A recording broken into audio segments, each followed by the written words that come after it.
Hello, and welcome to the Welsh Athletics Winter Coach Education Series. Off the back of the 2020 summer season, where was very COVID affected, and we hosted a lot of webinars.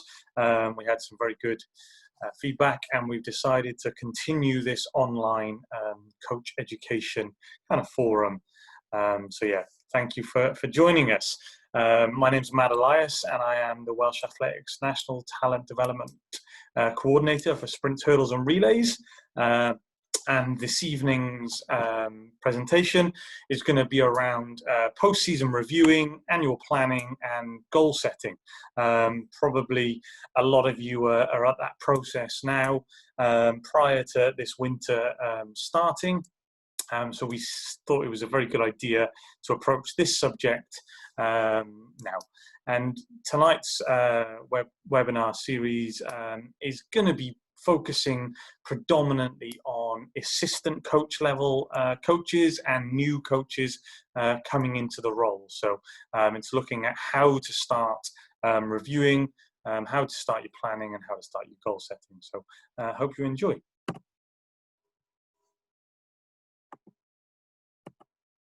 Okay, some of the objectives, as I said, for tonight's webinar will be how to objectively review an athletic season, trying to look at it, taking a step back, hopefully give you some tools that you could do to really look at that. It's thinking about and understanding planning. What is planning, short-term, long-term, medium-term, some of the potential issues that could be with that, and some of the things you need to take into consideration when you're thinking about your planning. And then finally, we will be looking at goal setting, and then the differences between outcome goals, process goals, and then some SMART goal objectives as well. Okay, we'll start this evening with sort of the review process. And everyone with reviewing is going to be slightly individual. I'll talk you through some of the ways that I do my personal reviewing with athletes, and some of the things that you should be looking for when you do your reviewing. So one of the first things to do with review process is the how-to. How do you do a review of a season? How do you go about it? For me, the first thing I like to do is I actually like to sit down with the athlete in a one-to-one environment. Obviously, at the moment, we're not allowed to do that, or you may not be able to do that, so Zoom or Skype or however. But I think having it as a one-to-one setting with the athlete is very, very valuable, and you can both sort of talk about the season as it's been. With a review process, you've got to try and take the emotion out of it. Athletics is a very emotionally driven sport.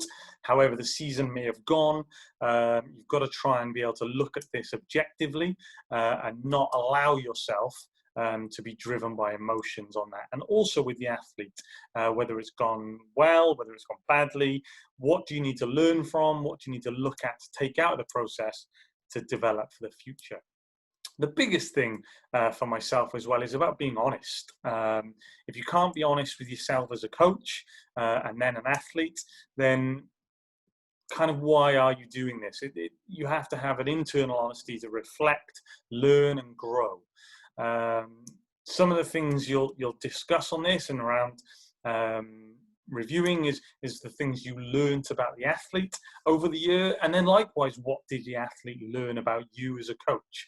And these are all things to help develop your relationship with athletes and the athletes that you work with. One of the biggest things for myself with reviewing is having data. It's all well and good just having a general chat about, oh, how did you feel it went? Where did you perform well? Where did you perform badly? But I think if you really want to get into some of the detail and help athletes develop moving forward, it's very, very good to have objective data. And that's something we're going to move on to after this slide is a process that I go through with each athlete that I coach, and the data that I track for them with how we take this review process forward. And then always with a review process, for myself, it's trying to have a growth mindset. I could have my ideas as a coach as to how I feel things have gone, but you have to listen to the athlete as well. And also try and get the athlete to buy into that. We don't have athletes that are in these fixed mindsets. You always want to be willing to be challenged and be open and take on criticism, because ultimately your athletes and the athletes that you work with want the best, and you want the best for them. So you have to be able to have some sort of tough conversations within this process. Okay, so this is one of the tools I use to track and review data during the season and then post-season. One of the biggest issues I see with some of the athletes and coaches is when an athlete has a bit of a freak performance, and this one kind of outline performance, which is way out there, way faster than anything else. They then try and kind of compare everything to that. So for myself, what I like to do is I actually have, I got this is an Excel spreadsheet that I've just taken a screenshot of. And I got this spreadsheet from Scott Simpson, very, very high level pole vault coach. And he was happy enough to share this with me. But basically it's an Excel spreadsheet that he has put it all together himself, where I can put in the top 5 performances for an athlete on any given season. That will then calculate their average best performance. So if we look at this athlete X, the 400-meter hurdler, and I have actually changed some of the details on here in terms of the years that they were competing, just to keep a little bit of anonymity for the athletes that were performing. So if we were to look at this athlete on the left here, athlete X, 400-meter hurdles, you can see that he's had a few performances: 51.55, 51.68, 51.76, 52.06, and then 52.22. So this gives us an average of 51.85, which then is a reflective, an objective reflective performance as to where he has been at for that entire season. The 51.55 is a personal best performance, and that's great. But what I like to do is I like to get a top 5 average of where that athlete is, because that will give us a little bit more of an objective performance review. And if you can see the trend here, he's actually, the 51.85 average is actually the personal best that he had run the year before. So this was a very positive step in the right direction, that as a season average top 5 performance, it came out of what his previous personal best was. So this is quite a good level sort of information indicator that we are on the sort of the right track in terms of performance levels for where this athlete is going. Same again then if we were to look at athlete Y, a female 200-meter runner. We can see here 2018 season, a lot of performances around, there was one sub 24 second clock, sorry, 2 sub 24 second clock ins, and then a lot of 24 low, giving us an average of pretty much 24 flat. You can then see in the 2019 season, yes, there's been a performance down there in the 23.4s, but again, we're more averaging around the 23.5 mark. So the thing that I find with this, when you then put this data in front of the athlete, is it gives them more information for them to actively set goals in the future. Sometimes, and I should have done one of these where there's an athlete who has a freak performance that is half a second or even potentially 6-7 tenths of a second faster than their average. And it's trying to get that athlete out of the mindset that that one-off performance is where their performance level is. And actually it's where this average grouping of performances are as to where they're best suited. And then that can dictate the goal setting and the planning for the year to come. Off these sort of average targets, average performance review data, we get a lot more information around sort of where athletes are performing consistently, and then where we can go when we want to see that kind of like slight step up in performance, maybe at a major championships or whatever your target championship is for that year. So the first thing I would say when you're doing a review process is have, in whatever format you have, but get some data down on paper, so you can start tracking some averages. You can do this in training, you could do this in competition, and whatever it is, the more detailed data that you start recording, the more information you'll have to go through with your athlete, which will keep it objective and hopefully will allow you to take out some of the emotion of the situation. Some of the issues that we can see with these review processes, to start with, is that lack of honesty. Athletes and coaches sometimes, even if things haven't gone too well, as a protection mechanism, you kind of cloud it and sugarcoat it a little bit. But some of the greatest teachers are failures. So be honest about that. And if you feel like you've made a mistake as a coach at some point, which I definitely have, I've programmed athletes where potentially they'll have gone into a championship and they're slightly overcooked. We may have done a little bit too much, and then the performance trend starts going down. Or even on the other side, sometimes I've tried doing even like a little bit too less, and they're actually a bit undercooked going in. And I had that this year with a couple of athletes. So when you go through these processes as a coach, you've got to be honest with yourself as well as being honest with the athlete. The biggest thing for me in these reviews, and this is getting through to athletes, is when they compare everything to their personal best run. Their personal best run is usually a run that was set in pretty good conditions, if not perfect conditions, probably on a fast track or a track that is conducive for fast performances, maybe in a major championship or a national championships where sort of the levels of kind of adrenaline and their focus is going to be higher. That's going to be their target competition. All of these factors play a very big role when athletes run personal bests.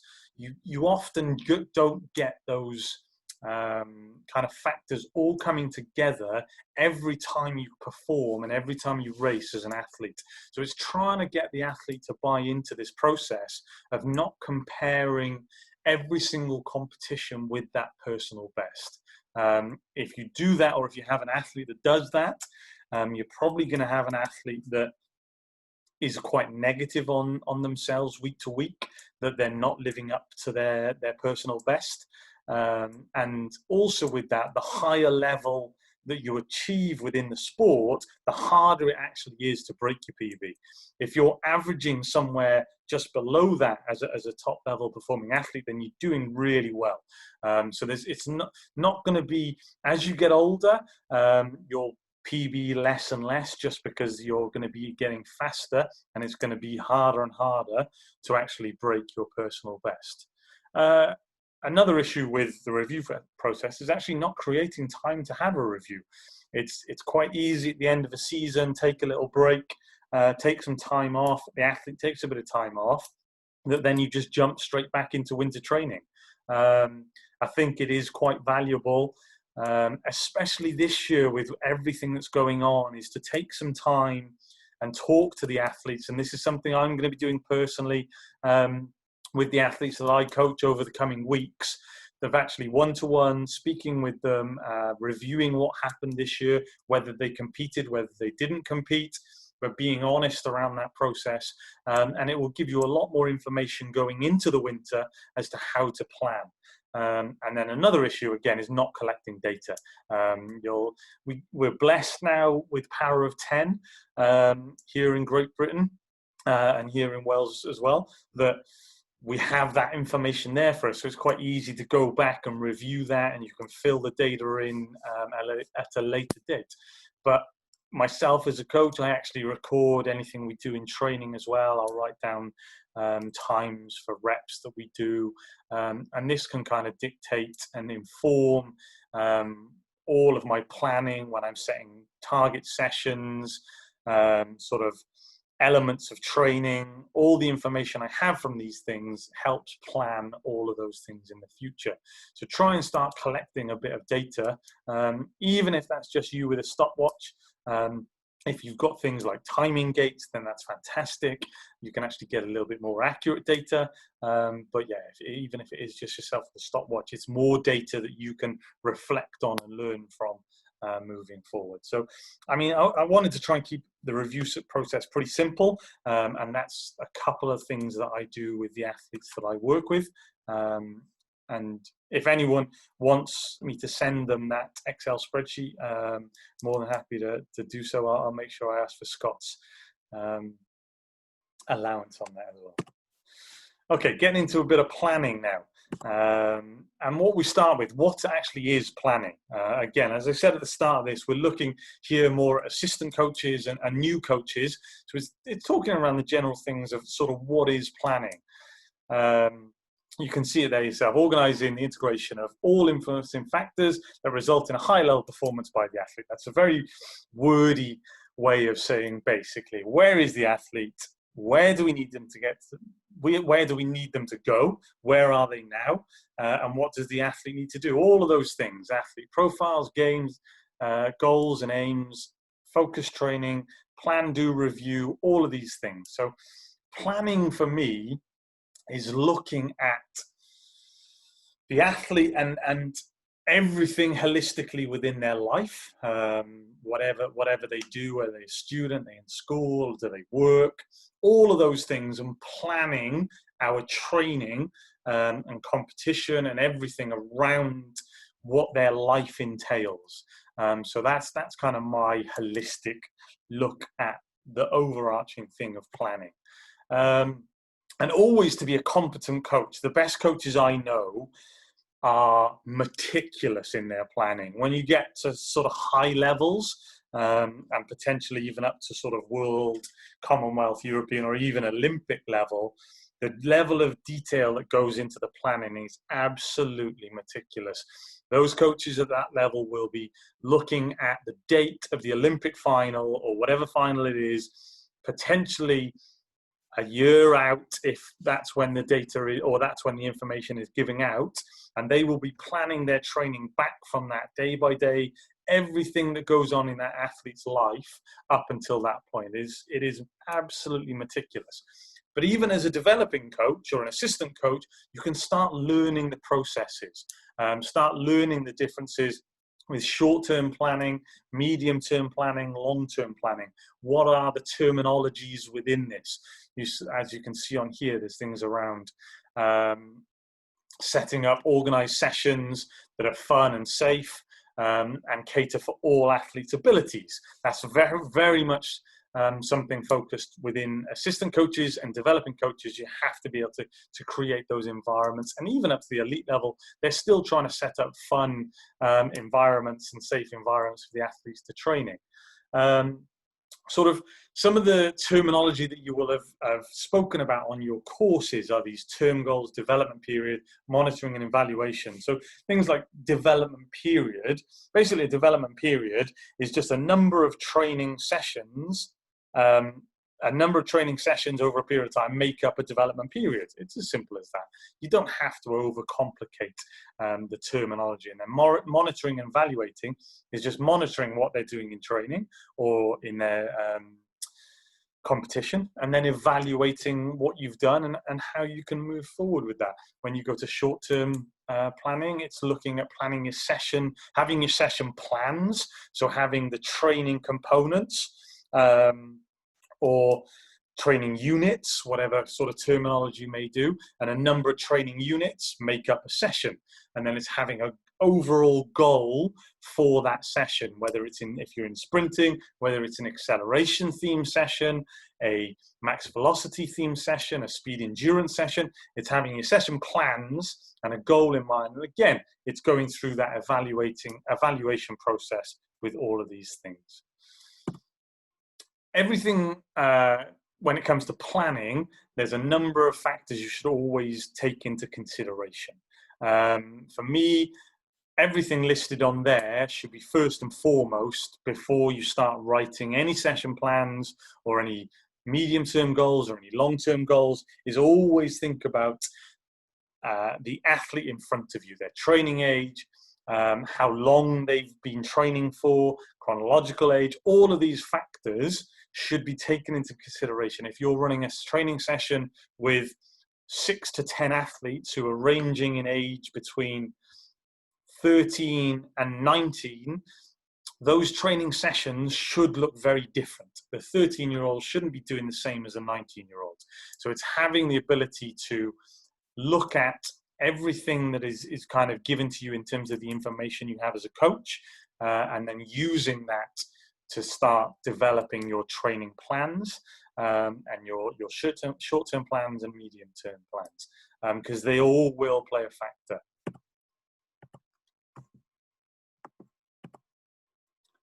Again, other things to take into consideration: the physicalities, socially, emotionally. What are all the aspects of the things that are affecting that athlete's life at the moment, that would affect training?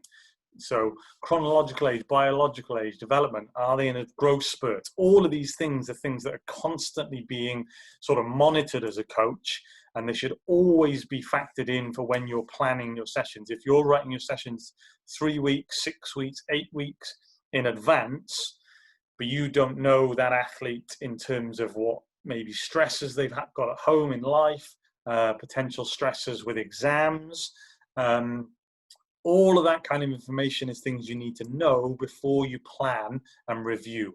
When I first started coaching, I used to do these all singing, all dancing year programs where I would literally plan the entire year out, and not just an overall view of the year of general themes. I would plan the session details a year in advance. And what I found with that was I would get 6 weeks, 8 weeks into training, and athletes were, one athlete was fine, one athlete was nowhere near where I wanted them, and literally there was up and down and all over the place. And some of the things I hadn't even taken into consideration there are what was going on in the athlete's life outside of training that could potentially affect what we were doing, with how I was planning and organizing my training sessions. So I actually now only do the specific detail of my plans on each. We work on 4-week cycles. I'm working with event specialists or event group stage athletes, where we do a 3-week loading and a 1-week deload for the cycles that we work within, which I'll get onto in a little bit. But I only write those actually then in the last week of the previous training block, where I can review everything that we've done in that month, or that 4-week cycle. But also in that 4-week, I can gain a lot of information from the athletes around what's going on in their life, what's coming up in their life that may affect the next block. So it's constantly reviewing, and it comes back to that plan, do, review. I think if you have your plan, you do your plan, and then you review it quite quickly, you'll always keep the cycle moving. And that's what I found has worked for myself as a coach. Again, another thing to take into consideration, especially for assistant coaches, is always going back to the youth physical development model for Lloyd and Oliver of 2012. I've referenced this on a few of the webinars now. But whenever you're planning your training sessions, your development periods, whatever it may be, I would always look back to this and so what are the goals that we're looking at developing here, working with developing athletes? Are we working on these fundamental physical qualities, agility, speed, power, strength? They're the things you want to look at. Have you got components in each of your training sessions that looks to develop this? And again, it's constant, that plan, do, review. Okay, so there's quite a lot of information on this side, so we'll just kind of take a little second to have a look at it and take it in. This, for me now, is basically the overall annual plan that I set up at the start of the year, when looking at working with an athlete. So on this plan, you'll have again, I've taken some of the details out of here, so they won't know who exactly it is. You'd have the athlete's name, the event, a target performance for that season. For myself there, this is a double periodized year. So we've got indoor competitions and outdoor competitions. And it's working around how many competitions that athlete needs until they are hitting their peak performances. So we'll take that into consideration when I plan the indoor season here, and then when I plan the outdoor season. But basically what this does is this allows me to have general themes without having the specific detail 6 months, 6 weeks, however long in advance. This allows me to know where I'm at in terms of my general planning. So you can see here, the green one is general preparation. The yellow is main preparation. The orange would be specific comp preparation, and then red would be competitions. Blue is any time potentially missed by illness, injury, or recovery time.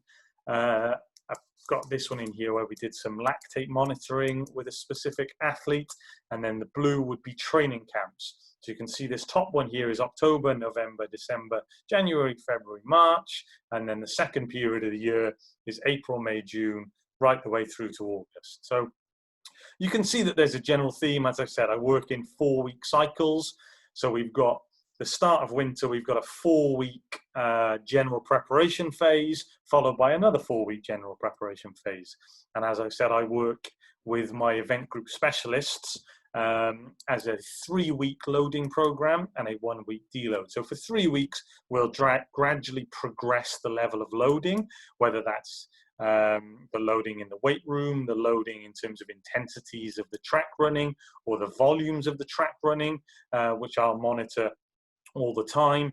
And then on the 4th week of each cycle, we will have a deload week where we strip out not all of the loading, but a lot of the loading in the weight room, and we'll take out some of the loading on the track as well, just to allow the body to recover and adapt to the stimulus of training that you've been giving it. If you keep pushing the stimulus too hard and never allow the adaptation process or recovery process, you'll end up with a lot of injured or very, very fatigued athletes. So make sure you allow adequate recovery times and even deload weeks within your training cycles.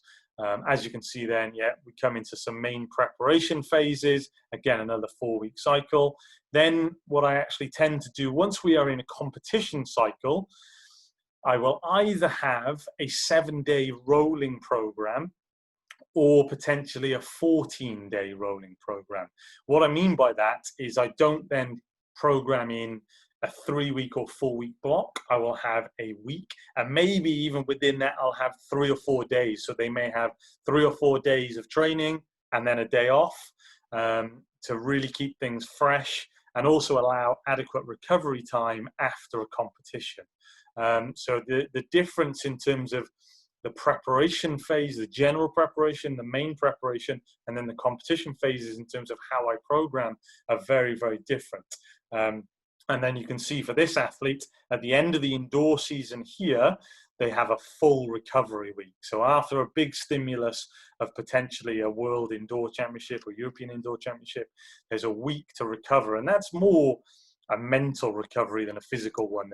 Once you start getting to a high level of competition performance, the mental fatigue is quite substantial. And there's only so much of that an athlete can kind of take. So you've got to allow a little bit of recovery for that as well. So this is kind of how I then set my general overview of the year, which I will then go back to this and plan each 4-week cycle with whatever theme had been going on. And these themes are specifically then looking at getting an athlete to run their best performance at a certain competition, whether that be to try and qualify for an indoor championships or whether that trying to be to qualify for an outdoor championships. But Yeah, and again, this is a simple Excel spreadsheet that if anyone would like the basic template of that, let me know and I can kind of send something over to you.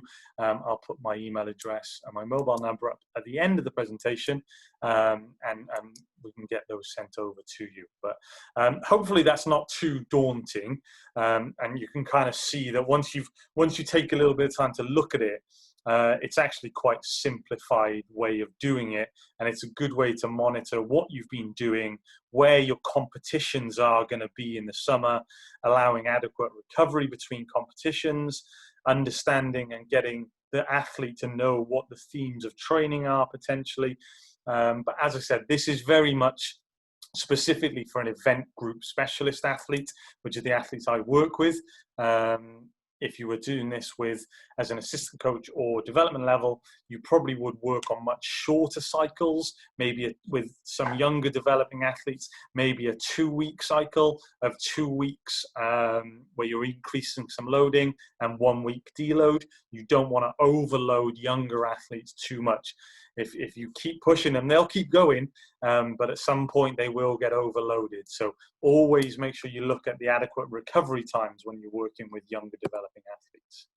Okay, and then finally, if we look at getting into some goal setting, why is it important to set goals? I think this is both good for yourself as a coach and for the athletes that you are working with. Sorry, I'll just put myself over here.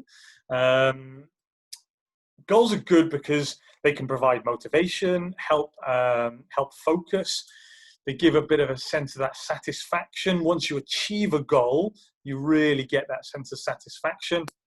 It definitely gives an athlete purpose. They know what they're going for. And it also can help develop resilience, because sometimes you may not achieve that goal, and you can try and sit down with your coach and work out why you didn't achieve that goal, and then look at how you can achieve that goal in future.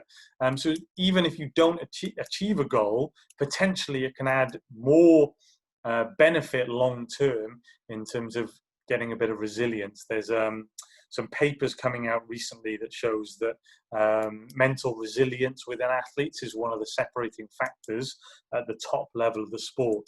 The ones that are able to bounce back very, very quickly from adversity where something hasn't quite gone their way.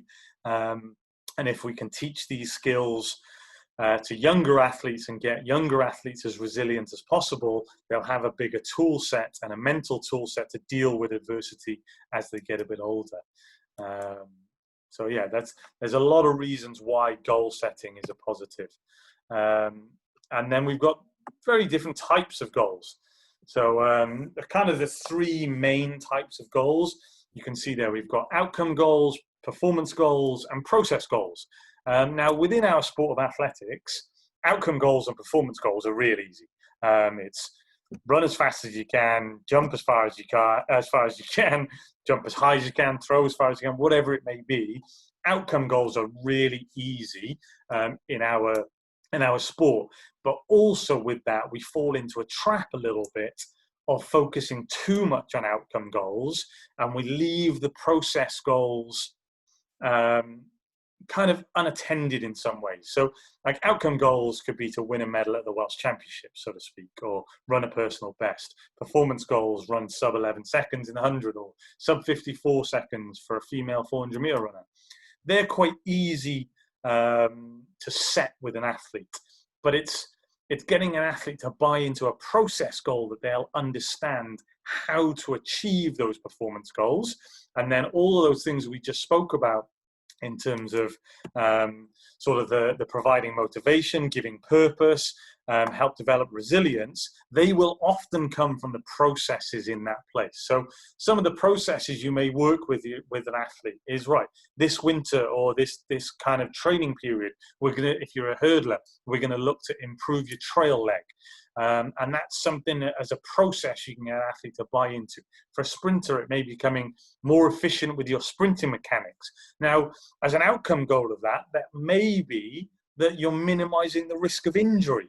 But by prioritizing the process goal, you're giving the athletes something that they can buy into, they can probably take a bit of ownership from, and really work on moving forward. And I think with the process goals, once athletes fully buy into process goals, they become more of that growth mindset. They want to learn how to develop. And the more and more athletes do that, you'll probably find that their outcome goals will naturally become achievable, and their performance goals will also improve. So yeah, my advice is to try and set more performance goals with your athletes, because the outcome goals sometimes can cause negative impacts on them as well. And then this is something that probably a lot of you have seen. I saw something once around SMART goals, which is SMART goals are specific, measurable, attainable, and realistic, and time bound, which is fantastic. And then I read something recently, which was actually SMARTer goals. And when it added in the excitement and the recordable, that really kind of resonated with me, because I think as athletics coaches, we have to try and make our sport excitable. If you're an assistant coach or a new developing coach, one of the things that keeps athletes and keeps young athletes coming back is the excitement of training, keeping things new and fresh, teaching them new skills. So actually, the more sort of exciting goals that we can set, then the better process along the way, really. And then also for me, as I spoke about, actually capturing some data and recording what you're doing as a coach. So those recordable goals will help all of the planning phases as you go through them. So yeah, SMART goals for me. So the goals with that are specific. So they're specific to the athlete, they're specific to the sport, they're specific to their sort of maturation level, where they are. You're getting a 15-year-old Welsh sprinter, that maybe the goal might be to win a medal at the Welsh Championships or the county championships. It's not to give a goal of that athlete to be an Olympian. You've got a lot of processes along the way to get to that point. So make sure the goals are specific. Very, very easy to measure goals within our sport from the outcome side of things, but try and start focusing on some of the process goals as well. And then make sure, as I said, make sure those goals are attainable and realistic. They're relevant and specific to the athlete that you're working with, and put some time bound. Again, it's quite easy to do that within our sport. Hopefully next year, if things are back to normal, we should have Welsh Championships, regional championships, and the usual sort of things that we go through. So hopefully you should be able to put a time bound thing, whether that's next indoor season, next summer season, or even if it's you're working on a process goal and you're working in a 4-week block to see how much you can develop your standing long jump in 4 weeks. Again, that's something that you can, is time bound, is very measurable. It's specific to developing power. All of these things are starting to look at how you can develop SMART goals for the athletes you're working with. Okay. That was a very whistle-stop tour of sort of reviewing, planning, goal setting. It's a bit of a tough topic to put into a little 20-minute, half-an-hour presentation. I tried to get in as many things as I could there, but without overloading it with information. So I hope you found it useful. Any questions that you may have coming off the back of this, or any of the kind of monitoring tools that I put up that maybe you'd be interested in using, my email address is there, matt.elias@welshathletics.org. Feel free to get in touch with me. My mobile number is there. Yeah, I hope you enjoyed that. We will be putting some more webinars together soon, coming up this winter. We're going to be having some external speakers coming in to present on those, because I know you're bored of my face and my monotone now. And if there is anything specifically that you'd like us to do a webinar on, please get in contact and let us know, and we can look to facilitate that. But stay safe. Hopefully I will see you at a track within the next 12 months. I'm hoping that life gets back to normal. In the meantime, look after yourselves, stay safe, and keep doing what we can do.